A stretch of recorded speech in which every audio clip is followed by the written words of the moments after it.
Bom dia, seja muito bem-vinda à live.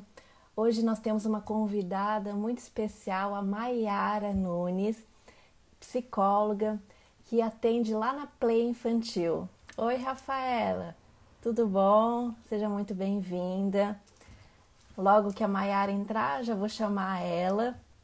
Vai entrar com o Instagram da Play Comportamental, onde ela atende. Francesca, seja muito bem-vinda. Que bom que está aqui na live. Que bom que está aqui, Rafa. Tatiane, Play Comportamental entrou. Então a Yara já está aqui. A Michele, Gama Baby. Fala aí se tá tudo certo. Se o som ok. Sheila. Ah, minha irmã, Isabelle, veio só por causa que a Maiara veio. Conheço a Maiara desde criança. Tudo bom, Maiara? Bom dia, tudo bem, Carol? E você? Bom dia. Que felicidade você estar aqui, a Muito gente podendo se obrigada. encontrar virtualmente. A gente não está se Sim, cruzando em Apucarana, mas estamos aqui na internet. isso mesmo. Obrigada pelo Aham. convite. Sim. Então a Maiara, ela mora em Curitiba, mas a gente é da mesma cidade, de Apucarana. E a Maiara sempre foi amiga da minha família, amiga da minha irmã. Então a gente sempre se cruzava em casa. E agora já Sim, estamos grandes e estamos se agora colegas de encontrando aqui. profissão. Isso, e colegas, fomos aí ser Sim, psicólogas. Quer se apresentar, sim. Maiara? Contar um pouquinho do seu trabalho? Como é que é aí na Play? Como é que são os atendimentos agora, principalmente nessa época? Perfeito. Então vamos lá. Na verdade, eu sou Maiara Nunes, né? Eu sou psicóloga, eu tenho 9 anos de formada e a minha área de atuação é com desenvolvimento infantil e adolescente. Nos últimos 7 anos, eu tenho trabalhado bastante com desenvolvimento atípico, né? Então, autismo, síndrome de Down, atrasos no desenvolvimento. E eu tenho 3 especializações em terapia comportamental e um mestrado na USP em psicologia clínica. E aí, Uhum. diante da demanda, né, a procura por atendimentos em análise do comportamento, principalmente para autismo, que é necessário uma demanda, uma carga horária de atendimentos bem intensiva, né? A gente sabe que a análise do comportamento aplicada, ela precisa ter para ela ser efetiva, ela precisa ter uma carga horária bem intensa de tratamento para que a criança desenvolva, né, todos os aspectos, as habilidades necessárias. Então, a partir desse ano, eu montei a Play Comportamental, que é uma empresa com atendimentos psicológicos aqui em Curitiba. Então, toda a nossa atuação é voltada para a área do desenvolvimento infantil e do adolescente, adolescentes e crianças com desenvolvimentos típico e atípico, né? E orientação de pais. Então, quando a gente trabalha com crianças e adolescentes, é impossível você não envolver os pais, né, nesse trabalho, porque os pais são parte desse processo, eles precisam de orientações e de suporte para lidar com as dificuldades, com as situações que o filho está vivenciando, né? Então, Uhum. hoje nós somos em 3 psicólogos na equipe e temos 5 ATs, né? 5 estagiários que trabalham diretamente com a criança, dependendo do contexto, seja no contexto de escola, um acompanhamento terapêutico ou no contexto familiar, para intensificar o tratamento. Nossa, Mayara, parabéns. Então, além de Obrigada. psicóloga, é empresária, Ai, se né? tornando. Um friozinho na barriga, Parabéns. mas é necessário. Sim, aí liderando uma equipe de psicólogos, fazendo um Sim. trabalho muito bonito, tanto com as crianças, com adolescentes e com os pais. Ah, Bem, e obrigada. parabéns pelas Ó, o especialidades. pessoal tá entrando aqui, a equipe tá aqui. Nossa, que bom. Quem que é da equipe que entrou? Aqui a Rafaele entrou, deixa eu ver se tem mais alguém. A Rafa tá aqui, o João Vitor, tem prima aqui Uhum. também, tem bastante gente. Que legal, sejam bem-vindos, pessoal. Gostoso estar aqui. Eu vou deixar fixo aqui no comentário, né, o nosso Uhum, tema, perfeito. formas, peraí, deixa eu arrumar, formas de educar com respeito. Uhum. A gente já entra aqui no tema da live. E como é que está sendo assim, a gente, vamos falar aqui agora nesse começo, se alguém Uhum, quiser o teu atendimento ou da tua equipe, né, nessa época de quarentena? Como é que faz assim para te procurar aí pela Play? Então, nesse período de quarentena, a gente sabe que trabalhar com criança é um desafio muito grande para você fazer atendimentos online, né? Porque a criança, Sim. ela exige essa interação. Querendo ou não, é uma das características do atendimento infantil, a troca, né? E a experiência ali dentro do consultório. Então, a gente não está conseguindo atender todos os pacientes, todas as demandas que a gente atende no consultório, pelas características do atendimento. Mas vamos dizer assim, um pouco mais da metade a gente está conseguindo manter o atendimento online com o treinamento dos pais, né? O acompanhamento dos pais. Então, quem tiver interesse, a gente está à disposição aqui no perfil da Play, no Instagram, né? A gente tem o nosso site que está em construção e temos, né? Pode mandar mensagem ali direto para a gente. Temos também o WhatsApp que eu posso deixar aqui para vocês depois. Uhum. Então, estamos à Porque disposição. muita mãe, muito pai fica em dúvida. Será que meu filho precisa de psicólogo ou não? E aí, conversando ali, Isso. você pode explicar melhor se precisa ou não. Perfeito. Uhum. Perfeito. A partir É. de que idade? Na verdade, a gente atende crianças. O mais novinho que a gente tem 1 ano e 8 meses, que Ah, está tá. com um atraso Aham. no desenvolvimento, e aí a gente já está começando, né, a gente já trabalha. Então, tem uma suspeita de autismo, mas né, ainda não foi não, o médico ainda não fechou o diagnóstico, então a gente está acompanhando, né, todo esse processo, mas antes mesmo de ter o diagnóstico, quando a gente percebe que a criança está com um atraso no desenvolvimento, a gente já precisa começar a intervenção, né, para que ela consiga desenvolver o quanto antes. É uma fase do Sim. desenvolvimento muito importante. Então, quanto antes a mãe e o pai tirar a dúvida, Isso. melhor. Dependendo da idade, né? Às vezes a criança não tem atraso no desenvolvimento, são questões mais específicas. A gente trabalha mais direcionado com a orientação de pais. Então, por exemplo, não necessariamente é a criança que vem para os atendimentos, né? Nesse caso dessa criança especificamente, ela tem um atraso na linguagem, ela tem alguns comportamentos repetitivos que chamam a atenção, então a gente já está intervindo, né? Mas quando a criança é pequena, muitas vezes a gente acaba trabalhando com orientação de pais, né? A Uhum. gente costuma, eu já fiz 4 grupos de pais quando eu estava atuando em Apucarana e agora eu preciso me organizar para aqui em Curitiba também fazer, que é bem interessante a troca, né, com os pais em relação a um grupo, quando você trabalha a orientação, o que é um comportamento, como que a gente pode diminuir os comportamentos indesejados, como a gente pode favorecer o comportamento adequado que a gente tanto deseja. Então é Uhum. um grupo bem rico. Então, muito legal. Camila, um colo de mãe, Melise. Opa, virei a câmera. Quando eu passo as mensagens, às vezes a câmera vira, sem querer. Psicóloga, é... Ó, o Jai. Jaide e a Camila, que são Ah, psicólogos da Play, também entraram. tá.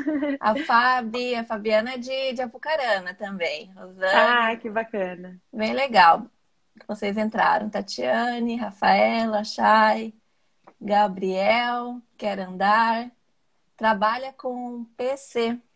Pergunta. Uhum, sim, sim, a gente trabalha. Tudo que é desenvolvimento atípico, vamos dizer assim, tudo que foge um pouquinho do desenvolvimento esperado para uma criança, para um adolescente, para indivíduos de um modo geral, né? É a A gente atende. paralisia cerebral, isso, né? Isso, paralisia cerebral, exato. Sim, Sim, é sim. possível. Aham. Tem vários estudos mostrando também o efeito da análise do comportamento aplicada junto com o PC, né? Porque, assim, de um modo bem breve, o que é a análise do comportamento aplicada, que todo mundo, né, chama de ABA, que popularizou como ABA, que é a sigla em inglês, e que em português seria análise do comportamento aplicada. A gente trabalha com o desenvolvimento de repertórios, então a gente parte do pressuposto que os nossos comportamentos são aprendidos, então a gente pode, mesmo que essa criança tenha um atraso no desenvolvimento, esse indivíduo, de uma forma estruturada, com treino, com orientação da família, da escola e da equipe, a gente consegue desenvolver repertórios, habilidades nela básicas, né? Evidentemente que dependendo do comprometimento, a gente não vai conseguir ter uma aproximação do desenvolvimento típico, mas desenvolver as habilidades básicas por uma qualidade de vida desse indivíduo, dessa família. Sim, bem bacana. Então vamos entrar no assunto sobre as formas de educar com respeito. Sim. Eu vi uma live sua bem bacana que teve bastante perguntas relacionadas à educação. Então, assim, eu vejo que Uhum. como o meu trabalho é mais voltado para as mães mesmo, né? de dar também essa Uhum. orientação para as mães. Muitas vêm assim com essa questão, principalmente das birras, da questão dos limites. Então, se antigamente a gente recebeu uma educação quando a gente era Uhum. criança, que era comum, como é que isso tem mudado, assim?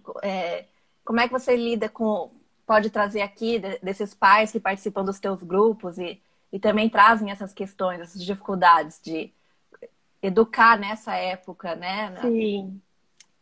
Então, eu sempre costumo dizer, Carol, que assim, a gente, para a gente conseguir atuar em qualquer situação, seja profissional, seja num relacionamento, a gente sempre precisa se observar, né? Então, para ser pai, para ser mãe, isso é exigido de uma forma muito mais intensa, né? Então, no grupo, a gente discute sobre a questão do quanto eu preciso prestar atenção em qual pai, qual mãe que eu tive, que pai e mãe que eu estou sendo e que pai e mãe que eu gostaria de ser, né? Então, esses três questionamentos são importantes para a gente conseguir se avaliar e, evidentemente, que a gente carrega muitas características, muitas qualidades e também dificuldades que os nossos pais tinham e que quando, né, a gente falava, não vou fazer isso, porque com meu filho eu não vou fazer. Quando a gente vê, muitas vezes é automático, é natural a gente reagir daquela forma. Então, essa Uhum. autoobservação é super importante. Então, isso exige, querendo ou não, uma mudança a partir do momento de que naquele contexto, naquele momento, era o que era possível. Na verdade, eu digo Uhum. que todos os pais, todas as mães, eles sempre fazem o melhor que eles têm à disposição, né? Eu não Uhum. conheço nenhum pai, nenhuma mãe assim, eu vou fazer isso de propósito para prejudicar o meu filho. Não, Uhum. eles estão fazendo o que eles têm de alternativa naquele momento. E Mas vieram é também da educação que eles receberam, né? Então, assim, isso, tudo assim, está sendo uma evolução mesmo, né? Eles tudo fizeram isso, por bem. Os avós fizeram ali com os nossos pais, exato, tudo fizeram por bem exato, aquilo que eles conseguiam fazer no momento. Nunca foi exato. pensando no mal, né? Como Não, você diz, né? exatamente, não. E aí, uma das questões, o que eu acredito que modifica muito, né, a geração dos nossos pais, dos nossos avós, é que hoje a gente tem muito mais acesso à informação, né? Então, Uhum. hoje a gente sabe o impacto que determinadas formas de educar, o que pode causar no desenvolvimento daquele indivíduo, né? Então, Uhum. é bem comum alguns pais dizerem, mas eu não morri por causa disso, né? E tudo bem, você não morreu, mas quantas dificuldades, talvez sociais, talvez a forma de encarar a vida, os trabalhos, né? Que você talvez tenha hoje, que pode ser um reflexo da forma como você aprendeu a lidar. Então, isso é Sim. super importante quando a gente. Eu costumo dizer que sobrenome de pai e mãe é culpa. Né? Eu não conheço nenhum pai e nenhuma mãe que não se culpa. Alguns se culpam mais, outros se culpam menos, mas todos se culpam. Alguns se culpam, Uhum. porque eu parei de trabalhar e eu tô ficando só com as crianças e eu ainda não dou conta de fazer tudo o que eu gostaria. Outros se culpam porque trabalham muito, né? Então, além da culpa, existe também a cobrança social, né? A Uhum. cobrança cultural de que, nossa, mas sério, você parou de trabalhar para ficar com seu filho? Mas e a sua profissão? Você vai se arrepender disso. Aí outros, nossa, você está trabalhando muito, a infância passa. Uhum. Então, assim, o tempo todo a gente é julgado. Se Porque você eu... trabalha demais, tá ruim. Se você Exato. precisa ficar em casa para cuidar dos filhos, daí também tá ruim. Então, assim, nunca você vai E... agradar o outro. Você tem que ex- procurar o que vai realmente agradar você. Exato. E aí que vem a autoobservação de você parar, e isso exige, querendo ou não, um certo autoconhecimento, né? Do que Uhum. eu acredito, do que eu quero para os meus filhos. E Porque as dinâmicas são muito diferentes, né? E sim, cada família vai encontrar uma dinâmica melhor para, isso. né, pro seu filho, para atender o seu filho. Isso. E aí também, a gente tem hoje uma condição muito diferente de antigamente. Então, hoje as famílias são mais reduzidas, então a quantidade de filhos é diferente. Então, se antigamente a nossa infância era rodeada de criança, de irmãos, de primos, de vizinhos, e a gente tinha um convívio social intenso, hoje é muito mais reduzido. Ao mesmo tempo, a gente também não tem algumas famílias não têm o suporte, a rede de apoio que se tinha, né? Algumas famílias estão em grandes centros, estão longe dos avós, as crianças acabam convivendo distante. Então, tudo isso tem um impacto direto, né, no desenvolvimento. O que é muito importante, a gente sempre pensar o que cada um acredita, não existe uma regra, né? Eu tenho que parar de trabalhar, ou eu tenho que trabalhar, se eu não trabalhar, o que eu estou ensinando para o meu filho, ou se eu trabalhar demais. Então, assim, cada um precisa ter o seu parâmetro, não existe uma regra, né? O que a gente sabe diante de várias situações é que algumas práticas podem trazer mais prejuízos para crianças. Então, por exemplo, pais que acabam utilizando mais de autoridade, não no sentido de Um autoritarismo, assim, né? autoritarismo, exatamente. Então, assim, não é aquela criança, a gente já teve uma fase muito grande anteriormente, né? Então, por exemplo, os nossos avós, imagina que eles tinham opinião, imagina que eles podiam escolher alguma coisa. Muitos dos nossos pais também, né? Começava a trabalhar cedo, tinha que ter, então não tinha oportunidades, por exemplo, de brincar. O que é importante na infância? É a brincadeira. A criança, ela aprende pelo brincar, ela se expressa pelo brincar. Então, quando a gente tem uma realidade que exige muito, então, em algumas situações, as crianças fazendo inglês, tá fazendo natação, tá fazendo balé, tá fazendo kumon, tá fazendo... Então, assim, crianças que têm uma rotina muito intensa de atividades, não que isso seja errado, mas a gente precisa avaliar que impacto que isso está tendo para o desenvolvimento dela. Algumas crianças, algumas famílias se adaptam super bem a isso, né? Mas o que é prioridade? Porque, por exemplo, eu vejo muito no consultório, a gente tem crianças que têm uma defasagem, um prejuízo muito grande emocionalmente. E aí a gente percebe a necessidade de trabalhar habilidades sociais nessa criança, porque ela não sabe interagir com outras crianças. Então, às vezes, é uma criança muito competitiva, é uma criança que tem baixa tolerância à frustração. É uma criança que o básico de autonomia acaba não sendo desenvolvido, então ela precisa de ajuda para trocar de roupa. Numa idade que já seria esperada, ela precisa de ajuda para se servir durante um almoço. Mas é uma criança que está fazendo inglês, que está fazendo francês, que faz... Então, assim, qual que é é o exigida em objetivo? outros lugares, mas ao mesmo tempo a gente esquece, e realmente a gente esquece. Eu vou até te dar um exemplo aqui de casa. Por exemplo, a gente tem um filtro de barro, né? E claro, o Davi vai lá, ele já sabe pegar água sozinho do filtro. Claro que às vezes vaza e tudo mais, mas ele até sabe limpar tudo mais. E aí ontem que eu me toquei de eu pedir para ele colocar a água, encher a água do filtro. Né? Claro, vai vazar, vai. Nele, né, a primeira com 5 anos, né? É difícil. Ele está desenvolvendo. Provavelmente mas ele se nunca eu fez nunca isso falar antes. para ele colocar água no filtro, porque ele faz parte da rotina da casa, ele toma aquela água, né? Sim. Então, Sim. algo tão simples que, claro, a gente já está com filtro há 4, 5 meses, mas só agora que eu fui perceber que ele poderia desenvolver esse aprendizado. Então, se eu não proporcionar esse aprendizado, ou se ele também não se interessar, né? Mãe, deixa eu colocar, porque também podia partir dele, né? Esse interesse. Perfeito. E aí eu vou dizer, não, vai vazar água, vai sujar, né? Vai quer dizer, ele precisa aprender e eu também preciso proporcionar, e aí ele vai se sentir capaz, com autonomia, de que ele pode fazer isso. Então, às vezes, são coisas simples ao nosso cotidiano, que por a gente fazer de forma automática, claro, é mais rápido. Eu colocar, mais rápido. Né? Enfim, né? Eu tenho mais habilidade. Gera menos estresse. Isso. Mas assim, daí isso eu já vou incluir como rotina. Que ele faça isso todo dia. E cada vez ele vai, né? Eu vou dar um jarro menor, vou ir adaptando conforme ele consegue fazer. E isso, o que você está mostrando para ele? Você está desenvolvendo a autoestima dele, de que, opa, eu sou capaz, a autoconfiança, de que ele, né, situações difíceis. É muito comum hoje, a gente percebe uma característica bem frequente no perfil das crianças de hoje, que é uma dificuldade de lidar com a frustração, mas não necessariamente, até a gente fez um post ontem na Play sobre competitividade, né? Como ajudar a criança a desenvolver essa tolerância à frustração. Crianças que são muito competitivas, que o desempenho acaba sendo mais importante do que o processo, do que o momento. Então, nessas situações, a gente está ensinando a criança a não desistir, porque é uma geração que desiste muito fácil. Antigamente, a gente não tinha essas características porque a nossa situação também era diferente. Em que sentido? Então, pensa que a gente tinha uma convivência social muito mais intensa, né? Com primos, com irmãos, com vizinhos. Tinha crianças. Se E você vivia não na tinha rua. irmãos, e vivia na Pelo menos rua. brincava na rua. Exatamente. Então você não estava preso dentro de um apartamento ou dentro de um condomínio.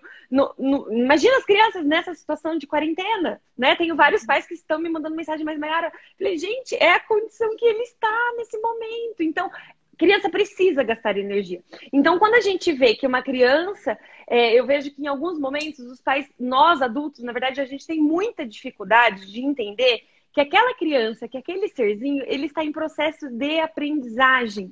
Então a gente quer que ele já coloque a água no filtro sem derrubar, sem fazer bagunça. Quando, na verdade, é muito mais importante a gente ensinar para ele que tudo bem se ele não conseguiu hoje. Ah, depois você vai tentar de novo, né? A persistência é uma característica muito importante que a gente precisa trabalhar nas nossas crianças. Que vamos pensar as interações que eles acabam tendo hoje. Muitas vezes é tela. Nesse tempo de quarentena, mais ainda, né? Tenho vários pais que são super rígidos em relação a telas, controlam o horário, controlam o conteúdo, como é a recomendação, né? Mas nesse tempo de quarentena, Mayara, o que eu faço? Falei, é outra condição, é outro momento, né? Então, vamos abaixar a guarda, vamos flexibilizar, porque ninguém está numa condição natural e normal do que a gente vive, né? Então, é preciso que nós adultos entendamos que a criança ela está em processo de aprendizagem. Quando a gente tem um bebê de 1 aninho, ninguém fica acelerando, pressionando ele de que, não conseguiu andar. Ah, tá vendo? Caiu. Ah, caiu de novo. Porque a gente sabe que demora um tempo, um período, é uma questão do desenvolvimento neurológico da criança, para ela conseguir parar em pé e conseguir andar. Mas quando a criança vai crescendo, ela tem que aprender as letras no mesmo tempo que a escola está ensinando, ela tem que saber fazer as atividades, ela tem que saber pôr água no filtro, ela tem que saber se trocar. Mas o quanto eu ensinei disso? Né? O quanto eu tive paciência, isso é extremamente importante. E óbvio, eu sempre digo, a gente não é pai e mãe exclusivamente, a gente tem outros papéis. Então vai ter dias que a gente não tem paciência mesmo, e é natural não ter paciência, né? Sim. Mas opa, eu vou ensiná-lo, hoje eu tô com mais paciência. Não, vou respirar fundo, tudo bem, ele está aprendendo essa habilidade, ele não nasceu sabendo, ele está aprendendo. Então, muitas vezes a gente poda o desenvolvimento de uma criança, a gente acaba influenciando de uma forma que a gente não dá oportunidade para ela testar. E aí, viu, você não consegue, olha a bagunça que você fez, pronto, eu sou ruim, eu não consigo, porque daí, em muitas situações, eu vejo a dificuldade dos pais porque eles criticam a criança. Quando, na verdade, eles deveriam corrigir o comportamento. Então, você é desastrado, você não consegue, olha o que você fez, né? E olha, você colocou errado aqui. O jeito que você colocou foi diferente. Então, vem aqui que eu vou te ensinar. Mas a paciência e a forma como eu conduzo isso, como eu conduzo essa situação, vai determinar se essa criança vai se arriscar novamente em outros contextos, em outras situações novas, ou ela vai, não consigo. Eu não quero. Né? Principalmente de bebezinho, vai aprendendo por imitação. Então, a gente precisa estar e precisa repetir, né? Diariamente. Eu vou ler aqui. E com a criança é mais comum a gente ter paciência, né? Com o bebê. Com o bebê a gente repete, a criança fala, mamãe, e a gente fica repetindo. Conforme a criança cresce, a gente entende, temos o péssimo hábito de entender que aquela criança deveria entender, já deveria saber. Então, a diferença que a gente sempre precisa ficar atento é isso. Sim. Gabriel aqui, que fez a pergunta. Meu filho é PC, ele é super inteligente, mas com atraso motor grande, se comunica bem com os olhos. Mas tem horas que não consigo entender. Peço perdão por ele não entender. E muitas vezes ele chora. Por não entender o que ele está falando, isso me faz sofrer muito. Sim, imagina a sua situação, Gabriel. É uma situação extremamente difícil, porque a nossa forma de comunicação é constante, né? E o seu filho tem uma forma de comunicação diferente do que todos nós já fomos treinados. O nosso treino, a nossa cultura, a grande maioria é pela fala, né? O vocal. E aí, se a gente para pensar, assim como deficientes auditivos, tem muita dificuldade de se comunicar. E quando a gente não se comunica, os autistas também, quando não tem a linguagem desenvolvida, a gente percebe que muitos problemas de comportamento acabam ocorrendo pela dificuldade de linguagem. Então, eu costumo dizer assim, imagina você na China, que você não fala chinês. Você não lê chinês, você não entende nada. E você está tentando se expressar que você precisa ir ao banheiro, por exemplo, uma necessidade básica, né? Você não consegue, as pessoas não estão te entendendo, você não está entendendo o que elas estão te dizendo.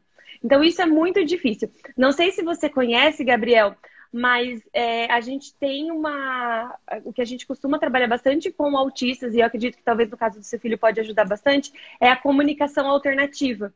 Né? Então, a gente tem por pranchas, por imagens. Então, a gente treina, a gente trabalha para que esse indivíduo ele aprenda a se comunicar de alguma forma. Porque não ter a fala não quer dizer que você não se comunica. Né? Por exemplo, a linguagem de sinais, a Libras, é uma comunicação. E essa comunicação alternativa, se você quiser procurar um pouco mais, procure sobre PECs. P de pato, E de escola, C de casa e S de sapo. É uma marca registrada que é uma das formas que a gente ensina a criança a se comunicar. Então, não é porque ela não fala que ela não vai se comunicar. Ela se comunica de alguma forma. E a gente pode fazer um treino, né, junto com fonoaudiólogos. Fonoaudiólogos também costumam trabalhar dessa forma. Alguns, é uma área bem específica da fonoaudiologia, mas essa comunicação alternativa é super importante. Isso mesmo, PECs. Então, assim, essa é uma marca registrada, mas existem várias outras derivadas dessa, né? Então, assim, é possível você treinar o indivíduo, a criança. Claro que quando é criança é mais fácil de você conseguir treinar, né? Porque a história de aprendizagem ainda é muito pequena, então ela vai aprender mais fácil. Mas é uma alternativa que acredito que seja muito rica. Né? Então, com várias crianças, indivíduos autistas, eles têm uma pastinha e nessa pasta a gente treina vários, né? Tudo que precisa. Até a gente chegar numa condição, por exemplo, vai num restaurante, esse indivíduo consegue solicitar o que ele quer. Mas o treino é um passo a passo bem vagaroso, mas é muito efetivo, né? É bem interessante. Que bom, deixa eu ver aqui mais alguns comentários e eu já vou abrir a pergunta ali que está sendo feita. Algumas rotinas de casa, por conta de trabalhar fora, às vezes esquecemos de ensinar coisas simples, né? Comentando. Realmente, coisas assim que é tão óbvias, mas assim, a gente precisa pensar. Então, vamos tentar essa semana, digamos aí, como um exercício. O que eu posso ensinar de novo? E todos os dias dessa semana eu mesma vou me comprometer a cobrar do meu filho de forma que essa cobrança seja realmente um ensinamento. Vamos deixar as crianças viverem plenamente a infância. A quarentena é um momento ímpar para ajudar nas tarefas de casa como crianças. Isso a gente está, né? Quem está aqui o tempo todo com a criança em casa, a gente vai perceber essas nuances do que a gente pode estar ensinando. Então, aqui em casa eu estou fazendo mais bolo com o Davi. A gente acaba cozinhando, eu chamando ele para cozinhar mais, ele ajudar. Olá, bom dia. Meu filho é super competitivo, tudo ele quer ganhar. Até nas horas das refeições ele quer ganhar. E pergunta quem já ganhou. Olha só. Ah, excelente. A Renata quer colocou comentar? Aqui. Perfeito, Renata. A gente fez um post lá na Play, né? Como eu comentei ontem. E a competitividade é uma característica primeiro, é muito comum na infância. Isso não é um problema, ser competitivo. Se a gente parar para pensar até como uma característica da vida adulta, é importante você ser competitivo. Desde que essa competitividade não traga prejuízos para o desenvolvimento da criança.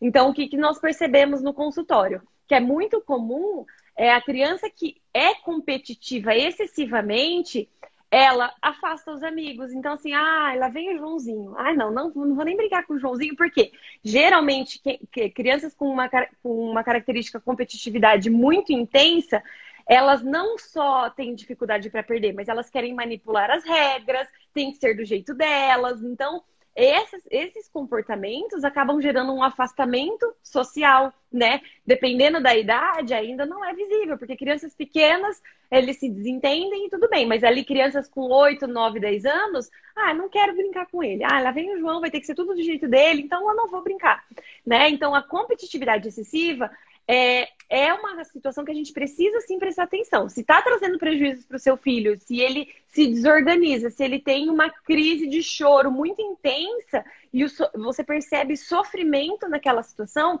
precisa de ajuda. E aí, no post que a gente fez ontem, a gente deu uma das dicas que a gente costuma utilizar também no consultório, que a gente chama de reforço diferencial.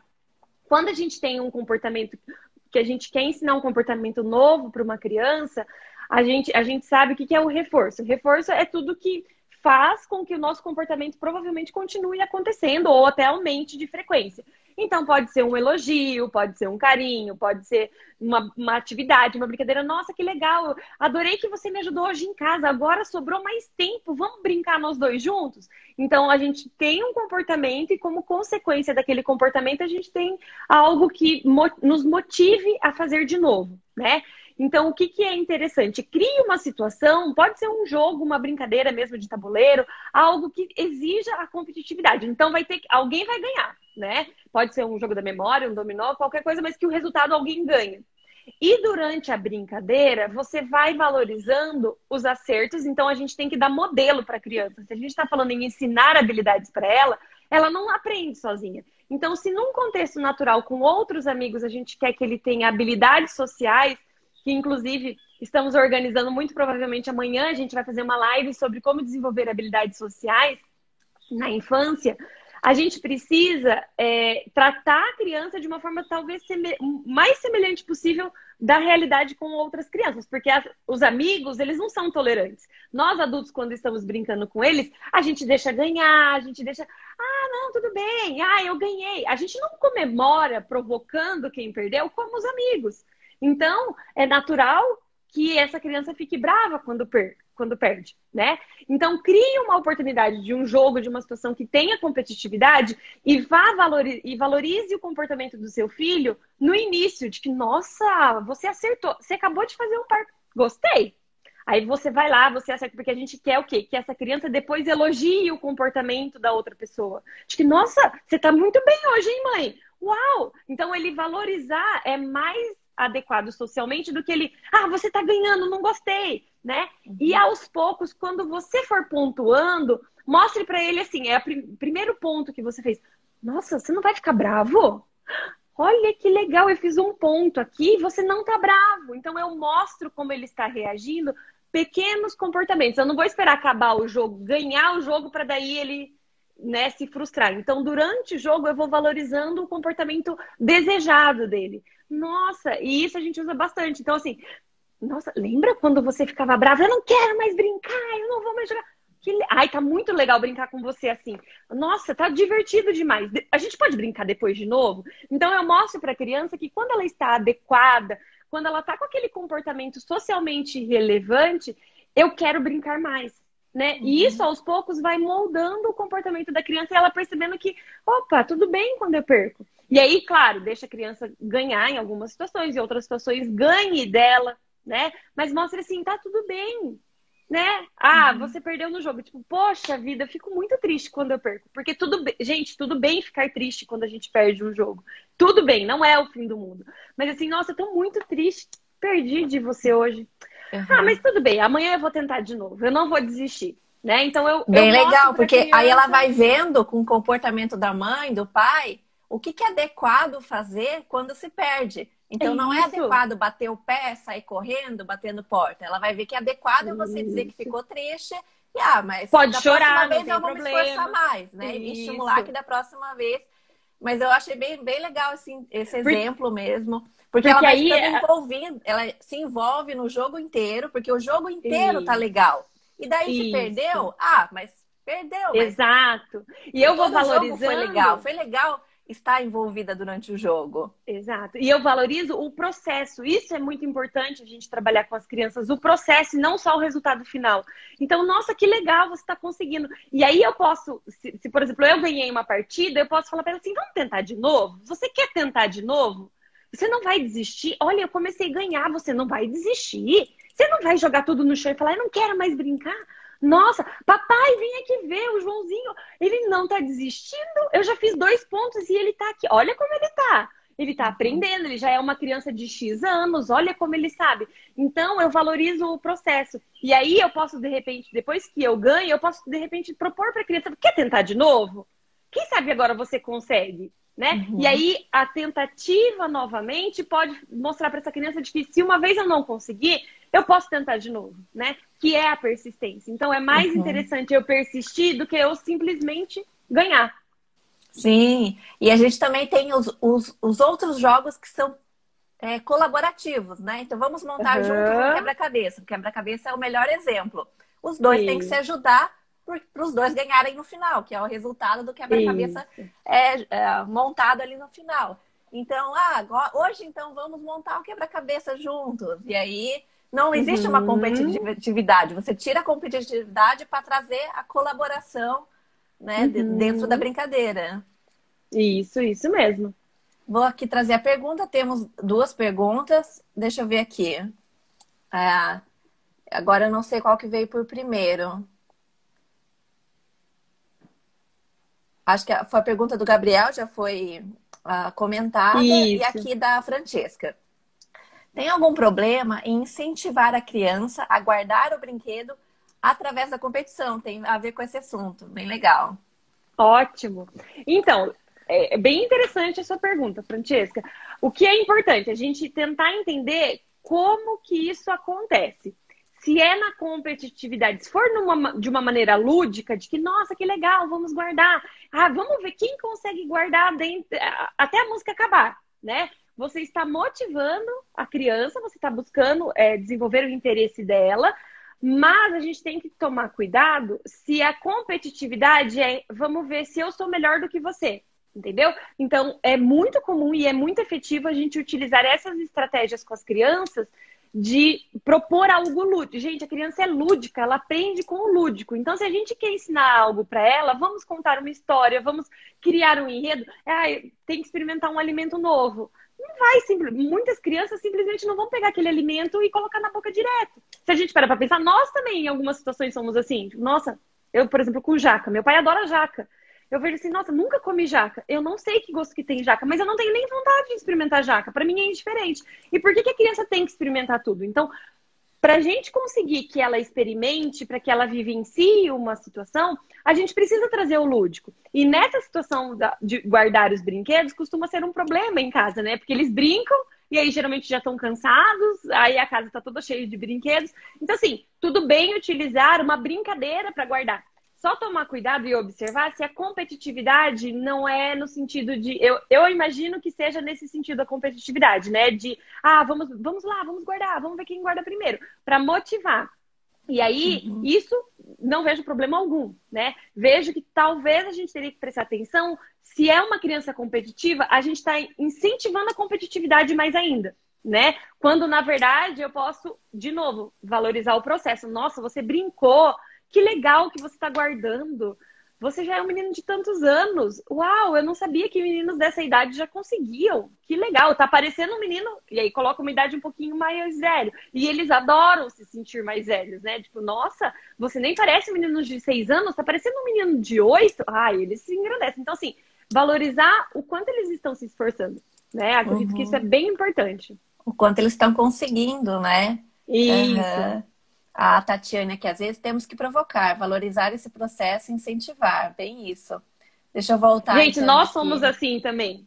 Ninguém Uhum. trabalha 30 dias para, né, a gente Uhum. trabalha para conseguir o dinheiro, para conseguir comprar, para conseguir fazer as nossas escolhas. Então, nossos comportamentos também são assim. A gente fala, algumas pessoas falam, mas eu tenho que ficar elogiando a criança o tempo todo.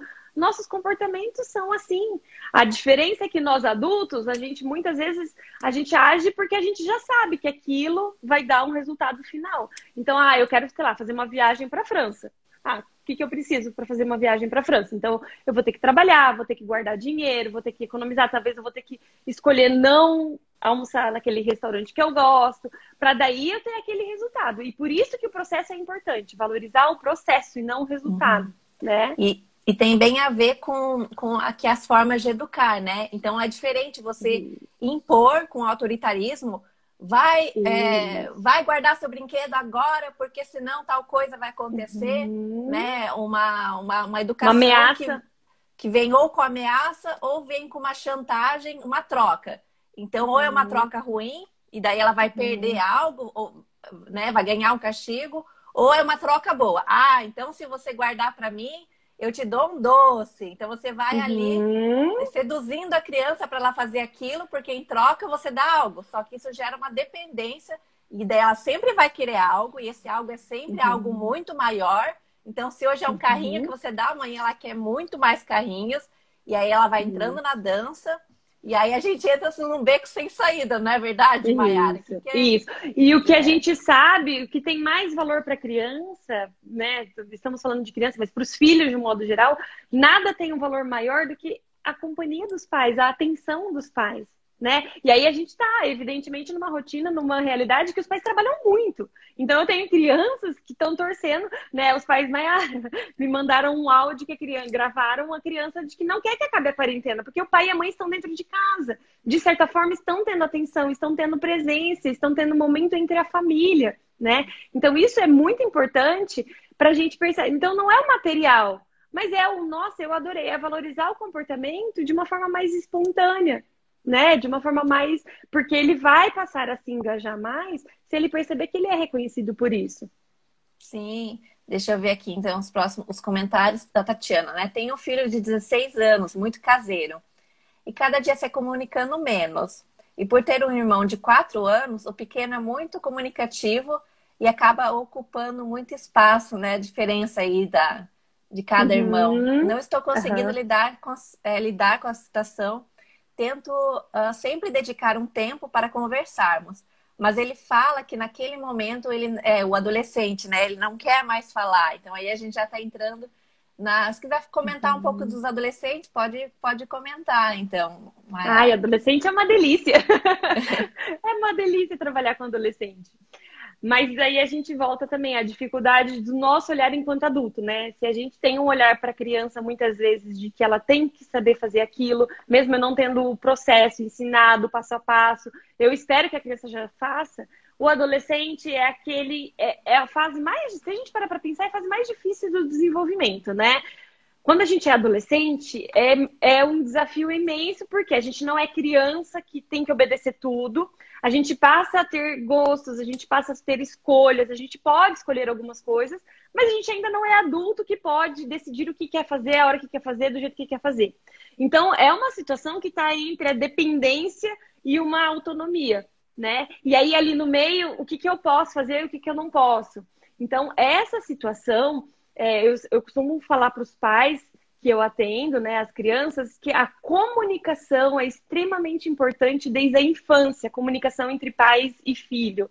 Porque na adolescência a gente lembra como era, né? Você não vai contar. Se você chega, quando você é criança, você conta que o seu amigo te bateu, você conta que você bateu no seu amigo, conta que o outro amigo bateu no outro amigo. Na adolescência, esse canal de comunicação se estreita muito. E se o canal de comunicação na infância já era estreito, eu não quero saber o que o meu filho sente, eu não quero saber o que aconteceu, eu só fico dando ordens, regras, esse canal de comunicação pode fechar. Então, o que eu sugiro para Tatiana é não desista.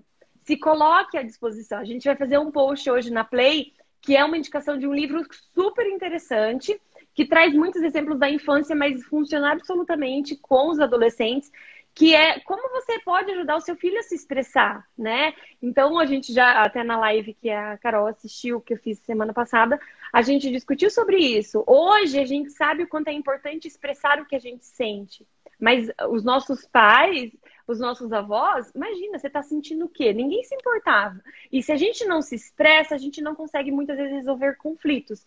Então, a minha sugestão, Tatiana, veja, hoje a gente vai postar esse livro, é super fácil de ler, é um livro rápido, tem muitas ilustrações, assim, e é para como melhorar a comunicação. Então, muitas vezes, a gente acha que a gente está se aproximando, que a gente está querendo.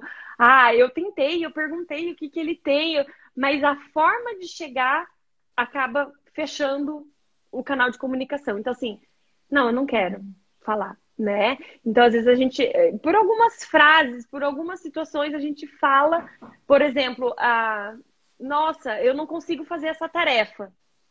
O que é natural os adultos dizerem? Ah, você consegue sim? Não, você consegue. Você se dedique. Vai, Motivar, sente. né? A gente, Acha que tá motivando. Não, vai, você consegue sim. Por que não acolher? De que, poxa, sabe que eu acho que eu também não sei desenhar isso? Faz muito tempo. Como? Então, acolha o sentimento. Muitas vezes a gente não percebe, mas a gente nega o que a criança está dizendo. A gente nega. Ai, porque a Maria é muito chata. né? Ou então eu falo que eu não gosto do meu irmão. Ai, meu irmão é muito chato, eu não gosto dele, eu odeio ele. O que muitos adultos... E aí a gente, de novo, a gente tá reproduzindo o que a gente recebeu. E é hora da gente parar e refletir sobre isso, porque isso não é efetivo. Então, naturalmente, a gente fala o quê? Não fala isso do seu irmão. Ele é seu irmão, você precisa dele pra vida toda, porque um dia, blá, blá, blá, blá, blá, blá, né? Aí começa todo o discurso. Tem Que ele um não adolescente... poderia falar aquilo, ou seja, ele não poderia se Exatamente. Ele é expressar. punido. Ele não pode falar o que ele tá sentindo. Eu E nunca, quando, na nunca não tinha verdade, pensado nisso como uma punição. Acaba sendo uma punição, eu não posso essa falar. Minha mãe não conversa, vai né, entender. explicando. Acaba Minha sendo mãe uma não vai punição porque se entender. sente mal. Porque aí a nosso objetivo, a nossa ideia é ajudar. De que não fique assim, não é isso. Mas a gente está desvalidando o que ele está sentindo. Então, assim, o que eu sinto, é melhor eu nem conversar, é melhor eu nem falar o que eu tô Porque daí sentindo, lá vem porque bronca. vai vir bronca. Exatamente. Tem um adolescente que eu atendo que ele fala, Maiara, minha mãe não dá bronca, minha mãe dá palestra. Porque ela começa Mas e aí dura. a gente parece que vai passar a mão na cabeça. Então, qual que é o meio termo aí, né? Você está Isso. explicando Não, realmente, não é. justamente o que é o meio termo. Não é passar a mão na cabeça, mas eu estou dando uma oportunidade para a criança expressar o que ela está sentindo. Então, esse livro é da Adele Faber e deixa eu ver, da Elaine, aqui, ó. É esse aqui. A gente vai falar sobre ele hoje lá na Play. Como falar para o seu filho ouvir e como ouvir para o seu filho falar. Bem Ele interessante, bem é um interessante livro, mesmo. porque assim, você não está passando a mão na cabeça, no sentido de acobertar ou concordar com aquilo. Você está acolhendo e isso vai fazer com que a criança ou o adolescente consiga se expressar. Então, muitas vezes a gente fala muito, a gente Fala mais do que ele. Depois que quando a gente quer que ele fale, ele não fala. Não, porque veja, seu irmão brincou com você ontem. Então, assim, parece que você tá bravo com o seu irmão. Então, eu não tô concordando, mas eu estou tentando trazer para que ele fale, para que ele se expresse mais.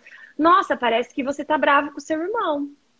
O que te deixou assim? Então, eu deixo porque ele naturalmente precisa pensar, ele precisa se expressar, ele precisa elaborar o que ele está sentindo para daí, então, ele chegar numa conclusão de que, tá bom, ele fez isso, mas eu gosto e a gente vai brincar também. Mas não, a gente não dá respostas. E aí vem um grande erro. A gente muitas vezes traz as respostas para a criança, né? Não faça isso, não faça aquilo. Ou então, converse desse jeito, converse daquele jeito. Deixa a criança chegar nessa conclusão. Vai guiando a criança, mas o adolescente principalmente, mas não dê a resposta, né? Uhum. E o adolescente é o confuso da situação inteira de judiação. Por todas as questões emocionais, hormonais que ele está vivenciando, é um desafio muito grande. Então, ao invés de falar para a criança, não suba aí porque você vai cair, eu posso falar assim, o que pode acontecer se você continuar aí em cima? E ela pode falar, vai cair. Ou não, ela quer provocar. Avalia, é uma condição de risco ou é um degrau que a criança, se ela cair, ela vai ralar o joelho? Se ela for ralar o joelho, deixa ela ali vivenciar a experiência de que, olha, acho que se você continuar aí, pode ser que você caia. Porque, vamos ser sinceros, a criança muitas vezes não cai. E a gente fica, não, você vai cair, você vai cair. Ela nem cai. Sei lá, de 10 situações, ela caiu uma. Né? 9 ela não caiu. Ou seja, o que minha mãe está dizendo, eu não preciso levar a sério. Então, se é uma situação de risco pequeno, deixa ela cair. Ó, eu estou dizendo que você pode cair. Se cair, você pode se machucar. Caiu. Uhum. Aí eu acolho, né? Evidentemente, primeiro eu acolho essa criança, né? Poxa, doeu, tá doendo. Porque naturalmente a gente também fala, não foi nada. Não precisa sentir isso. Não precisa chorar. Chega de não precisa. Não precisa dizer não precisa, né? A gente vai lançar uma campanha. Então, assim, acolhe. O que aconteceu? O que a mamãe tinha dito? Então, eu não fico cobrando, eu não fico trazendo tudo que eu falei, mas eu faço ela refletir. Então por isso que eu falei que lá não seria legal, porque podia acontecer isso. Então, na próxima vez que a mamãe falar, você vai ouvir, né? Aí é diferente, mas ela vai estar mais atenta, porque ela percebeu que a mãe disse e aconteceu. E pode ser que não aconteça. A maioria das vezes não acontece. Sim. Né? E claro, se for uma situação de risco, eu vou interromper, eu não vou nem negociar com a criança, eu pego a criança e tiro ela dali, porque eu não vou esperar ela ter aquela consequência, porque pode ser uma consequência muito grave. Sim, que a nossa função o principal é cuidar, né? E ao mesmo tempo que a gente está cuidando, a gente vai vendo o que a gente precisa fazer para conduzir e guiar, como você falou, a gente vai conduzindo e guiando todo o aprendizado de vida que ela precisa fazer e como realmente isso é difícil. E daí eu retomo o que você falou antes. precisa constantemente da nossa auto-observação, dessa forma de guiar, Uhum. dessa forma de educar, Isso, né? isso, Uhum. exatamente. Vamos ver aqui mais algum comentário. A Francesca aqui perguntando, né, sobre a competição, mas você já deu a dica aí, né, da gente. Ah, ó, a pergunta dela é legal, que ela fez um comentário aqui, ó. Eu falo para minha filha, que é a mais competitiva, quando ela perde, que muitas vezes ela vai perder e que precisa aprender também a perder, está certo? Isso ajuda, mas isso não vai fazer mudar o comportamento dela. Porque o que é importante a gente pensar, a criança ela não aprende por falar, por ouvir. Ela aprende pela experiência. Muitas vezes nós também aprendemos pela experiência. Então a gente tem várias formas de aprender. Por imitação, que são as crianças bem pequenas, e a gente também tem esse comportamento de aprender por imitação. Então, se eu estou num consultório e aí eu vejo, estou com sede, eu não sei onde que tem água, eu vejo alguém vindo com a água por ali, é ali que eu vou. Então, eu vou imitar o comportamento daquela pessoa. Eu posso aprender por um processo. Então, por exemplo, andar de bicicleta é um processo. Usa rodinha, segura, depois a gente vai levantando a rodinha. E eu posso aprender pela experiência, que geralmente é mais difícil. Mas muitas coisas a gente aprende pela experiência. Então, não beba e dirija. Quantas vezes várias pessoas bebem, dirigem e não acontece nada? E aí elas acham que tá tudo bem. E quando, na verdade, precisa, às vezes, vivenciar uma experiência para mudar aquele comportamento. Pode ser uma experiência de levar uma multa, ter o carro preso, ir para cadeia, enfim. Então, a criança, ela aprende muito pela experiência, ela não aprende muito por regra. Então, o ideal é que você ensine na prática. Então, qual que é a dificuldade dela? E aí, o que muitos pais fazem, ela é competitiva, é muito chata. Essa criança vai começar a ficar, meu Deus, é chato demais brincar com ela, porque ela vai chorar. Ela começa a ficar nervosa, então eu evito. Não, mas se essa é a dificuldade dela, aí eu tenho que jogar 3 vezes por dia com essa criança, porque ela tem que aprender. E ela vai aprender perdendo uma, perdendo a segunda, perdendo a terceira, muda os jogos. Mas se a gente não treina, a gente não fica bom naquilo. Então, funciona num primeiro momento porque você está colocando uma regra, mas ela vai perder muito na vida. Ah, isso está muito longe para ela. Se ela é pequena, ela vai perder muito, a gente sabe, mas ela não vai, então eu tenho que aprender agora, porque na vida eu vou perder muito ainda, eu vou me frustrar bastante. Não, ela vai vivenciando pela experiência mesmo. Uhum. Bacana. Tem duas perguntas aqui, vamos ver se vai dar tempo. É, É, porque eu falo muito, gente, desculpa. Não, o Eu pessoal tenho está que me interagindo controlar. bastante, é muito legal Não, tá essa ótima a interação, interação. gostei. Deixa eu ver aqui as perguntas. Peraí. Nossa, é muita pergunta, e agora? Peraí. Aqui tem uma colocação que às vezes a gente tenta minimizar as frustrações, né? Que é importante mostrar que vai ganhar e que vai perder. Então, a gente vai dosando. Aqui sobre a escola, tem uma pergunta. As Ah, escolas gostam muito de trabalhar com combinados. E alguém já também tinha perguntado sobre a cooperação na escola, né? Como se precisa fazer jogos de cooperativos, né? Então, o pequeno perfeito. estava bem habituado a isso, a trabalhar com os combinados. Como proceder? Uhum, Não é a pergunta da escola, mas tem um pouco a perfeito. ver. Sim, é porque o que que acontece? Quando a gente faz combinados com as crianças, pensem que nós adultos a gente não precisa de recursos visuais, né, para a gente se organizar. Então hoje é quarta-feira, alguns, dependendo da situação, a gente também precisa, mas a quarta-feira, a gente sabe como que é a programação de quarta-feira, né? O que a gente tem às vezes é uma agenda, é o celular. A criança, ela se organiza muito mais fácil quando é visualmente para ela o que está sendo dito.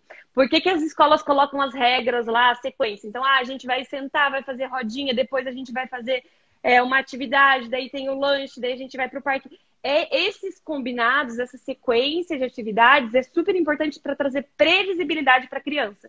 Então, na verdade, todos nós gostamos e funcionamos bem, nosso cérebro se adapta bem à previsibilidade. Então, se a gente tem uma previsibilidade, isso é melhor. E combinados também verbais, dependendo da idade da criança, isso é importante.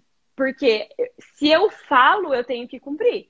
Isso é muito, muito, muito importante. Se eu falei que depois que a gente almoçar e ele me ajudar a secar a louça, a gente vai no mercado, e aí tudo bem, você vai comprar o seu chocolate a hora que a gente for no mercado, eu tenho que cumprir, né? Seja As imprevisibilidades, claro, acontecem, mas eu preciso mostrar para o meu filho que o que eu falo, eu faço. Isso é principal, isso que vem a confiança. Uhum.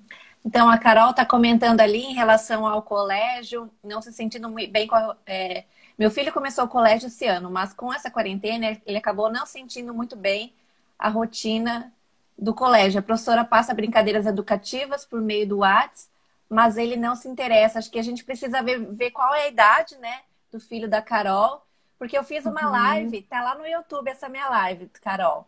A gente falou Ó, principalmente sobre essas novas formas de educar, né, em relação à escola na quarentena, para as mães que têm filhos até os 6 anos. Então, passa lá no YouTube, se o seu filho tem até 6 anos, e veja lá a live que eu coloquei. Agora, para os maiores, essa questão das tarefas, você quer comentar, assim, como é que... a minha Porque é regra para os difícil pais realmente, está sendo tem a ver com assim, os olha, combinados que você falou, né?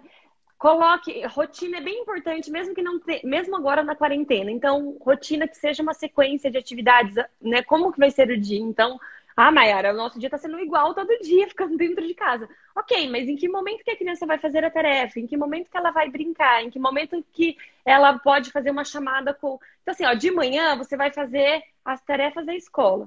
Geralmente, a minha sugestão é que vocês coloquem as obrigações, a obrigação antes da diversão. Então, primeiro a gente faz o que não é tão agradável para depois a gente conquistar. E isso a nossa vida é assim, né? Ou deveria ser, né? Primeiro eu me esforço para depois eu ter o que eu realmente quero. Dificilmente, tá aqui o seu salário de um ano inteiro, aí vem trabalhar para mim. Não, você vai trabalhar para depois você ter essa consequência. Então, essa é uma estratégia, mas eu estou colocando muito para os pais assim: adapte à realidade de hoje. Porque a criança precisa, sim, diariamente ter uma rotina de tarefas, mas se a escola manda 3 e você consegue fazer uma, coloque uma como objetivo. Para essa criança primeiro entrar nessa rotina, primeiro entender, porque é um desafio muito grande. Algumas crianças estão tendo aulas online, eles ficam na frente do computador, na frente do YouTube, por horas. Mas para assistir a aula é um desafio muito grande. E por quê, Mayara? Porque não é interativo, não é atraente para ela, né? Viemos de uma história que elas aprenderam a interagir e elas estão privadas de interação social. Então, a minha sugestão é: avalie qual é o melhor período do dia para você fazer as atividades. Faça combinados com ele de que, olha, coloque pequenas demandas, que seja uma. Então, assim, ó, hoje você vai fazer. Vamos ver, coloque, traz o lúdico junto. Vamos ver quanto tempo você demora para fazer essa tarefa, porque às vezes a criança, várias, né, fazem em 5 minutos e elas demoram 40 minutos, porque tem choro, tem. Então, assim, vamos tentar fazer em 5 minutos? Eu vou te ajudar. Então, tenta ir estimulando. Eu acho que alguém, um adulto está presente junto com essa interação da tela ou junto com essa proposta da escola, eu acho que é essencial. Porque lá na Sim. escola é o adulto, o professor, né, Que está fisicamente que está mediando. presente. Ele precisa Isso. ver, ele precisa do contato, pegar, ajudar a pegar no lápis, levar o papel, enfim. Eu acho que independente da idade da criança, ela quer realmente. E aí vem o grande desafio, porque a gente está trabalhando, a gente está fazendo todas as tarefas da casa, e tá junto nesse momento da tarefa, realmente a gente vai ter que ver qual momento a gente vai conseguir se dedicar para dar essa ajuda. Sim. Agora, só me deu 2 minutos aqui, Mayara, pra gente. Opa, vamos lá, temos 2 A minutinhos. Paty aqui está perguntando algo sobre gritos, birras, né? Que tem a ver com os birras. Paty, entra no meu grupo, que eu vou fazer uma aula amanhã só sobre isso, tá? Então ainda a gente tem vagas. Fala comigo ali no direct que eu vou te mandar o link do meu grupo. E tem uma questão também de brigas de irmãos. Só que aí eu acho que briga de irmãos dá uma outra live. Eu acho que a gente precisaria Sim, marcar uma live sim, inteira para falar sobre irmãos. Então, sim. Mayara, fala aí suas considerações finais para a gente encerrar a live. E realmente muito obrigado, porque dá pano para manga esse assunto de hoje. Sim, maternidade, paternidade, a gente pode ficar falando por horas, adoro. Então, assim, né, as minhas considerações finais seriam: vamos ser leve, né? Vamos nos cobrar menos. Então, porque eu não consigo isso. Nós, enquanto adultos, enquanto mães, a gente, eu não consigo isso, eu não faço isso com meu filho. O que eu tô fazendo? Vamos também valorizar o que a gente consegue. Se um dia eu conseguir prezar a alimentação, que para mim eu considero importante, nossa, hoje ele comeu bem, ele comeu as cores que eu gostaria, Ah, mas eu não consegui, de repente, fazer as atividades da escola. Tudo bem. Então, amanhã isso vai ser prioridade. Então, eu acredito que a gente também se acolher nas nossas dificuldades, né? Isso é super importante. E ter tempo de qualidade. Tem uma coisa que eu, enfaticamente, não é período de quarentena que a gente está falando isso, mas para o desenvolvimento da criança é extremamente importante tempo de qualidade com os pais. E tempo de qualidade não precisa ser em parque, não precisa ser em shopping, pode ser dentro de casa, no chão, no tapete,